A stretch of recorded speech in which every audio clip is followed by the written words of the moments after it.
Thank you, Mr Deputy Speaker. Melissa and Warren Clinton.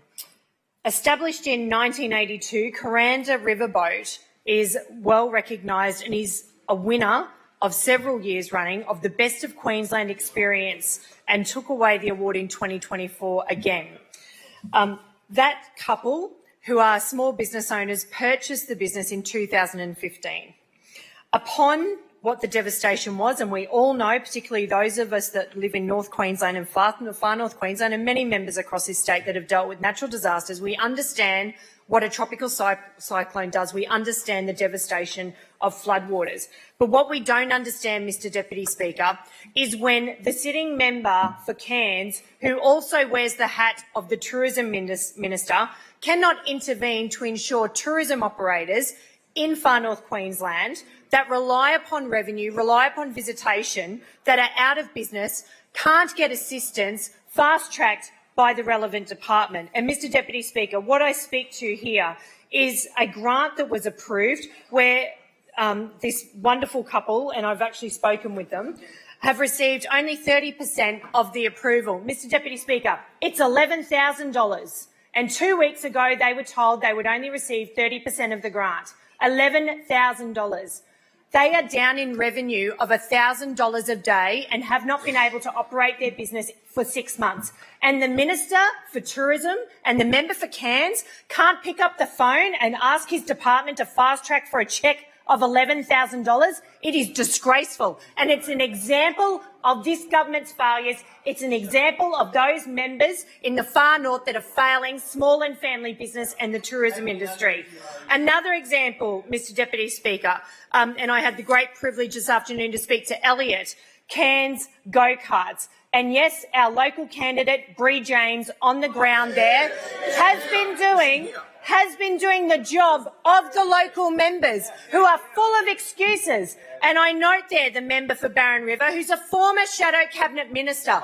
It blows me, sorry, a Cabinet Minister, correct, sorry, Cabinet Minister, I'll correct the record.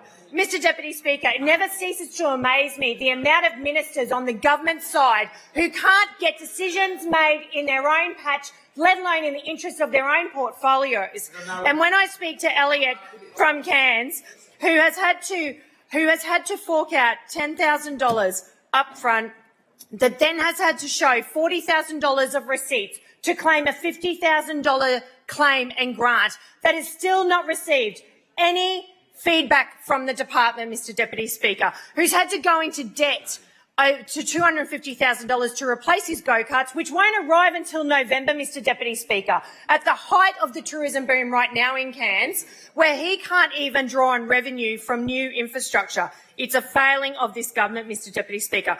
We've heard from my colleagues about the Barron River Bridge. Well, for those that stand opposite for frontline workers, every day that they fail in fixing that bridge, AMBOs are trying to get patients to care. Police are trying to get to work and trying to protect the community when it comes to public safety, and small businesses are being are losing money and being held back by the daily travel that's impacting there. Mark Olsen from TTNQ has been working alongside those businesses in far North Queensland. And to hear today from the Tourism Minister about his record in tourism, well, I tell you, Mr Deputy Speaker, we will be looking back on the last 10 years, but I just need to look back on the last 6 months at his failing of tourism investment and infrastructure in this state.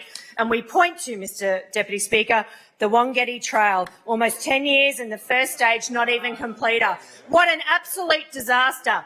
And when the Tourism Minister stands here, and I represent one of the largest tourism industries in this state, I can tell you they cannot wait for October, Mr Deputy Speaker. They are tired of this failed Labor government that cannot get one infrastructure project up on the ground. They are roadblocks by the Department of Environment. There is no vision by the Department of Tourism. There is no vision by any minister, current or prior, that is delivered for small business operators, for tourism investors in this state, Mr Deputy Speaker.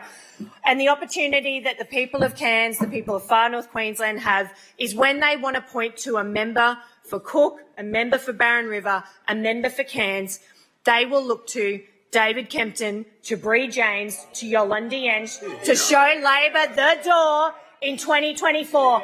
And tourism, once again, will be a great industry. Order.